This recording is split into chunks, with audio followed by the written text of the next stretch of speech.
The alarms had not even finished their first cycle when the Reaver broke its restraints. I felt the floor shake before I heard the scream of metal tearing behind the containment doors. Every station light flipped to red, my earpiece filled with panicked voices in 4 different languages, all saying some version of the same thing.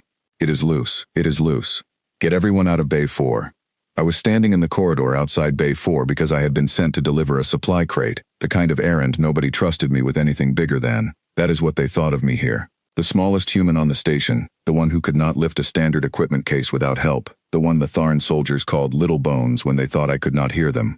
The doors of Bay 4 buckled outward. A shape came through the gap, low and fast, wrapped in scales the color of wet iron, easily 3 times my height at the shoulder. Its claws left long grooves in the deck plating. Its eyes were the pale yellow of a dying star, and when it opened its mouth I saw teeth built for a body 20 times its own weight. This was the Kaloth Reaver. Every soldier on this station had heard the stories. It had ended a mining rebellion on its own in less than an hour.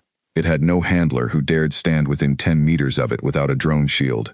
It was kept sedated most of the time, and even sedated it needed 6 restraint clamps and a reinforced cell. Now it was awake, and it was coming down the corridor, and I was the only person standing in its way, because everyone else had already run. I should have run too. Every part of my body told me to run. My legs did not move. The Reaver stopped. Its huge head swung toward me, nostrils flaring, and for one long moment the only sound in the corridor was its breathing and the distant thud of boots retreating. Then, impossibly, it lowered its head, not to strike, to meet me at eye level, the way a large dog might come close to sniff a stranger's hand. I did not decide to reach out. My hand simply moved on its own, the way it had moved 1,000 times before toward something familiar, something safe. My palm touched the scaled ridge above its eye. The Reaver made a sound low in its chest, almost like a purr scaled up to the size of a small avalanche, and pressed its head into my hand. Behind me, I heard someone drop a weapon on the deck plating. I turned enough to see Commander Alice Fenwick standing frozen at the end of the corridor, her sidearm still raised, her mouth open with no words coming out. Around her, 6 personnel of different species stood exactly where they had stopped running, staring at me the way you would stare at someone standing calmly next to a lit explosive. Nobody moved. The Reaver did not move either, except to lean its enormous head further into my palm, like it had been waiting its whole life for someone to do exactly this. That was the moment everything changed for me on this station. But to understand why, I have to go back a little, to explain what my life had actually been like here before this happened, and why nobody, including me, ever expected this. I am Ren Ashcombe, and I am, by every physical measurement the Coalition uses, the weakest human ever accepted into active service. As a child, I had a condition that stunted my growth and left my bones more fragile than they should be. I passed selection only because my scores in tactical reasoning and endurance testing were high enough to make up for what my body could not do, and because I refused, every single time, to quit. That refusal did not earn me respect. It earned me pity, and worse, it earned me a reputation as the one who slowed everyone else down. Humanity itself was new to the Coalition, the newest species allowed a seat at the table, and not a particularly welcome one. The other species had heard rumors that humans were strong in ground combat, unpredictable, difficult to read, but rumors are easy to dismiss when the actual human standing in front of you can barely carry his own kit without help. I remember my first week on this station clearly. A Tharn heavy worlder named Grath Awson, built like a small mountain with skin like packed stone, watched me struggle to lift a supply container that any of his people could toss over one shoulder without noticing the weight. He laughed, not cruelly exactly, more the way you laugh at something absurd. If this is humanity's strongest export, he said, then I have nothing to worry about from your species. I did not argue. There was nothing to argue with. He was right about what he could see. The Visari soldier assigned to our unit, a sharp-featured woman named Leora Vantos, was kinder about it but no less certain. She would offer to carry things for me before I could even try, which somehow felt worse than mockery. She was not trying to insult me. She had simply already decided, the way everyone had decided, that I was someone who needed managing rather than someone who could manage things himself. Even Unit Cassian, the artificial intelligence that coordinated logistics for our sector, adjusted its task assignments around me without asking. I was quietly moved off patrol rotations. I was given desk work disguised as important work. I was, in every practical sense, being protected from myself. I ate most meals alone in the corner of the mess hall, listening to the other units trade stories about drills and missions I had not been included in. It was not that anyone was outright hostile. It was worse than hostility. It was the quiet, comfortable certainty that I simply did not belong in the parts of this job that mattered. I kept my head down, because there was nothing else to do. I did my reports. I ran what training I was allowed to run. I told myself that eventually my scores would speak for themselves, even if my body never would. Then came the day Command decided to move the Reaver. It had been housed on our station for 11 months, part of a joint agreement none of us fully understood. Something about containment research and a debt owed by a mining company that had once tried to weaponize the species it came from.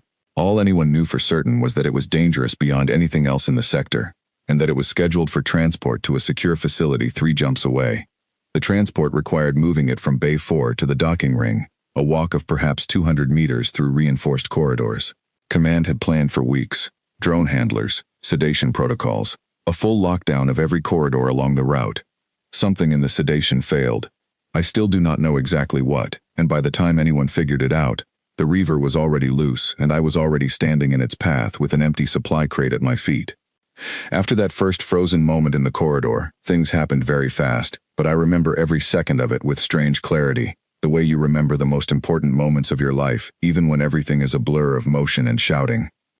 Commander Fenwick's voice came through low and careful, the tone she used when she was trying not to spook something dangerous. Ashcombe, step back from it.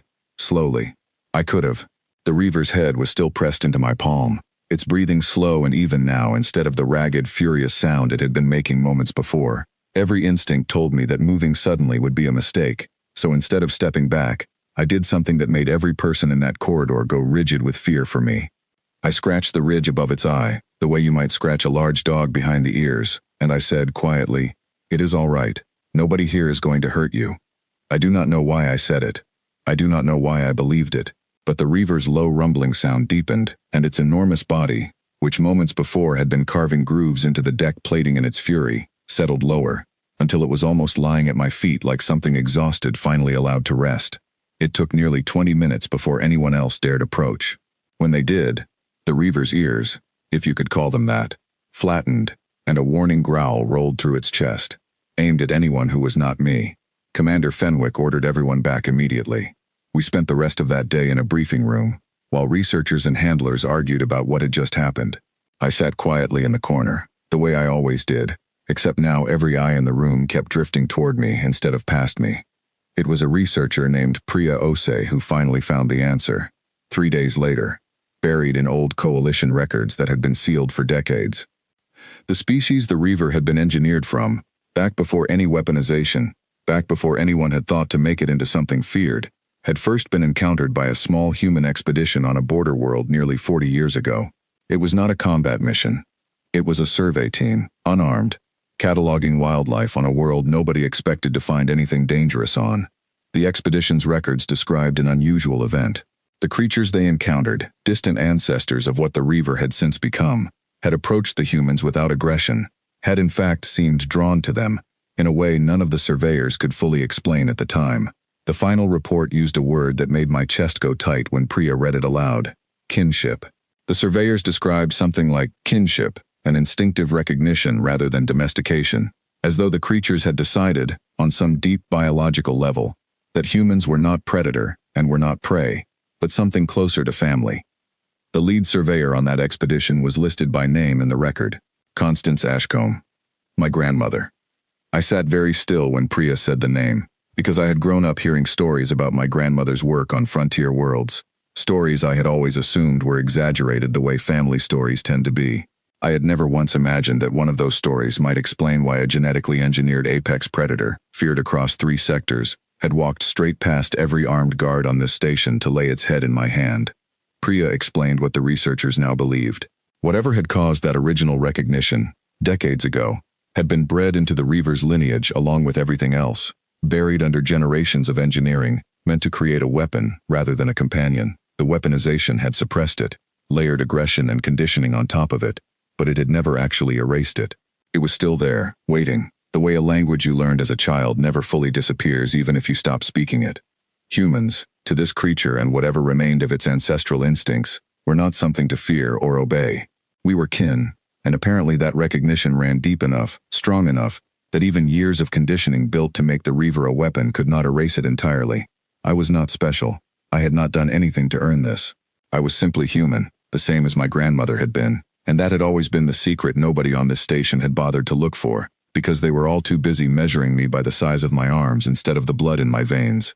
Grath Osson, the Tharn soldier who had laughed at me my first week, found me in the mess hall that evening. He did not laugh this time. He sat down across from me, quiet for a long moment, and then said something I did not expect.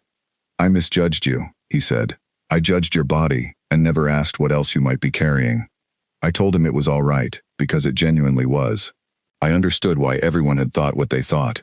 I had thought some of the same things about myself. The peace did not last long enough for any of us to get comfortable with it. 4 days after the Reaver's escape, a distress signal came through from the mining colony our station was meant to protect. A group of unregistered raiders, the kind that operated in the gaps between Coalition patrol routes, had landed near the colony's primary refinery and taken it under threat, demanding the colony's stored resources be handed over, or the facility would be destroyed, along with everyone inside it.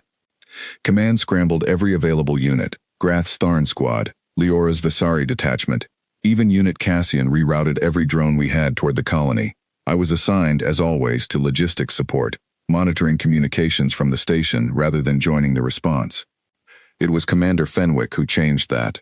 She found me at my console less than an hour after the first reports came in, her face tight with a kind of stress I had not seen from her before. "The refinery has a containment breach risk," she said. "If the raiders damage the core systems, the resulting blast will take out the colony, and possibly this station too. We need something fast enough and strong enough to get through their defensive line before that happens. Conventional units will take too long to break through." I did not understand at first what she was asking, until she said the next part. "The Reaver responds to you, to nobody else. If we send it in without you, it will not cooperate, and we do not have time to find another way." I felt my stomach drop the way it does when you understand a request before you have fully processed what it means. She was asking me to walk into a hostile combat zone, physically the least capable person on this entire station, alongside the single most dangerous creature in known space, because it would only listen to me. I said yes before I let myself think too hard about it, because the alternative was worse than any fear I had for myself. The trip down to the colony took 11 minutes that felt like an hour. I sat in the transport with the Reaver curled beside me, its huge head resting near my knee, calm in a way that made the soldiers around us visibly uneasy every time they glanced at it. I kept one hand on its scaled hide the entire way, partly to keep it steady, partly because I needed something steady myself. When the transport doors opened onto the refinery's outer perimeter, chaos met us immediately. Alarms blaring, smoke rising from a damaged support strut, raiders moving in defensive positions around the entrance while coalition forces tried to hold a line without triggering the very core breach everyone was trying to prevent. I stepped out first, the Reaver moving beside me like a shadow given terrible weight. I heard Leora's voice over comms, tight with disbelief. "Ren, get back. That thing will not distinguish between targets once it starts." "It will listen to me," I said, and I hoped with everything I had that I was right. I walked forward, toward the refinery's main entrance where the raiders had concentrated their defense, and the Reaver walked with me, matching my pace exactly, the way a partner does rather than a weapon following orders. The raiders saw us coming and opened warning fire, meant to scatter us before we got close. I felt the Reaver tense beside me, a low sound building in its chest, but it did not lunge forward without me. It waited, watching me, the way it had waited in that corridor days earlier. I raised my hand, palm forward, toward the raider's position, a gesture I hoped read as clearly as I meant it. "Stand down. Let the colonists go, and none of this needs to go any further." They did not stand down. Of course they did not. But their hesitation, that half-second of confusion at seeing an unarmed man walk calmly toward them with an apex predator at his side instead of behind cover, gave our forces exactly the opening they needed. I gave the word, quiet and steady, the same tone I had used in that corridor days before. "Go." The Reaver moved. I will not describe every detail of what followed, because it happened fast, and it happened the way containment operations are meant to happen, with the Reaver disabling weapons emplacements and clearing paths, rather than causing the kind of harm its reputation suggested it existed for. It moved with a precision that told me, more clearly than any research report could, that this creature had never wanted to be a weapon. It simply wanted, finally, to be useful to someone it trusted, in a way that did not require hurting anyone who did not need to be hurt. Within minutes the raiders' defensive line collapsed, Not because they were overwhelmed by force alone, but because the sheer disbelief of what they were facing broke their coordination entirely. Coalition forces moved in to secure the refinery's damaged systems before the core breach could become a real threat. The colonists were evacuated safely. The raiders who remained surrendered rather than face whatever they thought I could unleash next. Through all of it, I stayed where I could be seen, calm, unarmed, because that steadiness was the only weapon I actually had, and it turned out to be enough. When it was over, I found myself standing in the refinery's central corridor. The Reaver settled beside me with its head lowered, breathing slow, while Coalition medics and engineers moved past us checking damage and treating minor injuries. Commander Fenwick approached slowly, her expression somewhere between relief and something I had never seen her direct at me before. Respect. You did not fight, she said. You just walked forward and it followed. That is what family does, I told her, and I meant it more literally than she probably understood at the time. The days after the refinery incident were different in ways I am still adjusting to.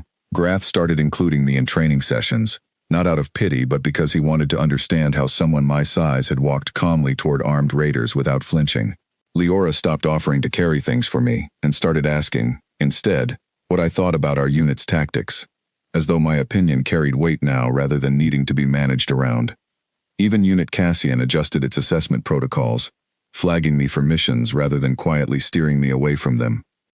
None of this happened because I suddenly became physically stronger. My bones are still fragile. My body is still, by every measurement the Coalition uses, among the weakest in active service. Nothing about that changed. What changed was that everyone finally understood what they had been measuring wrong the entire time. They had been looking at my arms and my height and deciding, from that alone, what I was capable of. Nobody had thought to look deeper, at the part of being human that my grandmother had carried into an unarmed survey decades ago, the part that let a feared and dangerous creature recognize kinship instead of a target. I still eat most meals with Grath and Leora now, and the mess hall does not feel quite so much like a place I am tolerated in rather than welcomed.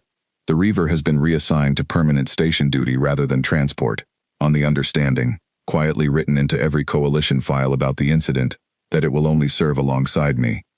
Sometimes, in the evenings, I sit near its enclosure and it presses its massive head against the reinforced glass, the same way it pressed into my palm that first day in the corridor. I place my hand against the glass in return, and for a moment neither of us needs anything else. I used to think being the weakest person in every room meant I had nothing worth offering. I understand now that nobody had actually been looking for what I carried. It was never about strength measured in muscle or mass. It was about the kind of bond that does not need force to hold steady. The kind that outlasts fear and conditioning and even generations of engineering meant to bury it. The galaxy's deadliest creature did not choose me because I was strong. It chose me because, underneath everything the Coalition thought made me weak, I was exactly what it had been waiting decades to find again. Family.